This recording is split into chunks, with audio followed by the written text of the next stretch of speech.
and really develop into what I think they need is a true number two. And they didn't. I mean, they took a couple shots, but not as much as I thought they would have or should have this game.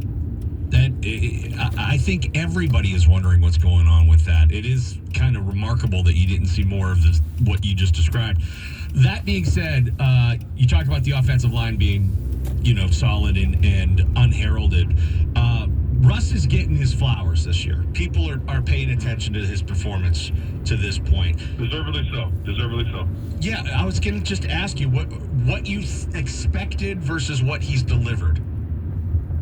Well, listen, I think the problem is the narrative coming in is Denver, right? What he went through in Denver and them paying him essentially to not be there, which is, and paid him a lot of money not to be there, which is crazy, right? I mean, so that's obviously going to send its own storyline ahead of him to get here. I was not one, obviously there's going to be some questions like, okay, what Russ are we going to get? Like, obviously, as you get older, you're not seeing Russ do the things he did in Seattle where he was extending plays for long periods of time and utilizing his legs. But that's just normal as you become a little of an older quarterback. But listen, he still has it between the ears. He's still a very smart football player. He still has an arm. He can still throw the ball down the field. And he can do enough with his legs that we saw last week where he can scramble to get you a couple of yards. He can get out of pressures. I was not as concerned, I think, as other people. I think just the narrative that came ahead of him was the narrative that Denver was pushing out of there. Was it Sean Payton? Whatever it was, I think was the issue. I felt like Russ had it, George Pickens, Ben, has had some issues this year behaviorally, and I know you never played with a receiver who had any behavioral issues, but just theoretically, if you were still playing and you were playing with somebody with behavioral issues, what would you be saying to them on the sideline to make sure they're still locked in during a game? Well, when you've got Broderick Jones taking care of that, I think we're good. Yeah, voice of reason.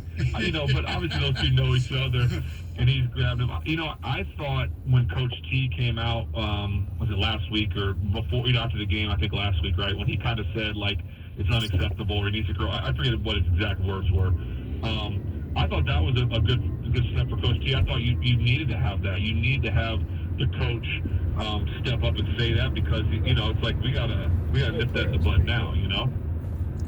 Ben, what was Harrison's tell that he picked up regarding Cleveland's run pass? And does Harrison have Terrell Austin on speed dial? Well, so we end up with, I hate to give too much away. I'll give you a little bit because I go into it in the show that's coming out tomorrow. I do a podcast with Michael, and sure if you're aware. When's that fire up each week? God. But we do. I go into detail about it. But in the first series, James is and he's looking. He goes, run, and it was a run. And then he's like, here comes a pass. And so I don't want to air people out, especially if we don't play Cleveland again. But I don't want to air something out. But he picked up a tell from a lineman, and he was 100% correct. And in the fourth quarter, James Harrison is still screaming at me for some reason, it's a run. Why is nobody listening to me? I'm like, James, what do you want me to do? I believe you. He wanted me to phone down to the sideline. How do we get in touch with TJ? I'm like, you have a phone? Maybe he'll check his phone at halftime. I don't know. What do you want me to do? There should be a bat phone for you guys when you're at the game, just to get to just somebody on the sidelines, an assistant, so that you guys can act as extra eyes in the sky. That's what Joe said. Joe said, does James not have this special phone that comes out of this case to, hey TJ, James is on the line? And it's like, oh, let me get that. I told James, I said, James, honestly, if you ran out of the tunnel right now to the sideline, who's stopping you? Who's going to stop you? Just go down. He was screaming at me. Why is he sitting on the top of the booth and stuff? I was like, James, holy cow, dude! I don't know what you want me to tell you, bud. I believe you. Well, I believe you. I know he said recently he had inquired about being a coach for the Steelers and hadn't heard back on that yet, which I don't know if they do anything mid-season. They may want to rethink that. I'm just going to say, they might want to think twice. Does that happen a lot, Ben? Well, do you get those things in games? Did you ever know whether the defense was blitzing or not and things of that nature? Listen, you can get some small tells, but the fact that he was 100%, I'm not trying to gas James up. I love James and this, that, and the other. I'm not trying to, that is what separates the great ones, right? A guy that deserves a gold jacket, someone that could study and pick something up that fast.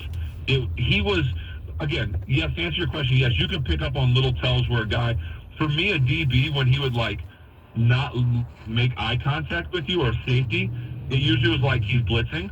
Because he's like, I'm not looking at you, I'm not coming, I'm not looking at you, I'm not coming, then sure enough he would blitz.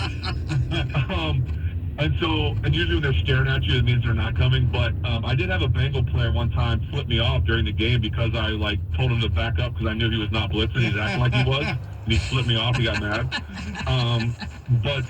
No, it's to be that accurate with it is just it was uncanny. It was unbelievable.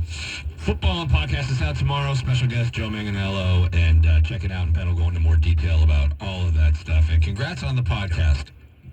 Thank you, guys. I know Charlie's coming on. I'm surprised you got him up that early. You know, he had a big birthday this last weekend. I know. And I just wanted to let you know that we're bringing Charlie in. We're bringing Charlie in next, but it's not because you had a subpar performance. It's like that. It's those Progressive commercials. We need to bring the backup in. That's right. Charlie Batch when we return. Ben Roethlisberger, always a pleasure. Thanks, buddy. Thanks, Ben. See you, Ben. All right, guys. Have a good one. We'll see you. That was fascinating. Football and the new podcast. That Harrison called it all out. Yeah. I have no doubt. He's got the ability to do that, no doubt. That dude is underrated as a football thinker. Above the neck, yeah. Yeah, when I think about him, I don't think of thinking. Exactly. I think of thumping. Just brute strength. Right. Charlie Batch joining us when we return. Billy Gardell in the 9 o'clock hour here. Is there any way you can play that? Reach out on Facebook, Twitter, phone, or the talkback button on the iHeartRadio app. Love to hear that song. You pick the tunes on the Electric Lunch. Weekdays at noon on DVE. Yo,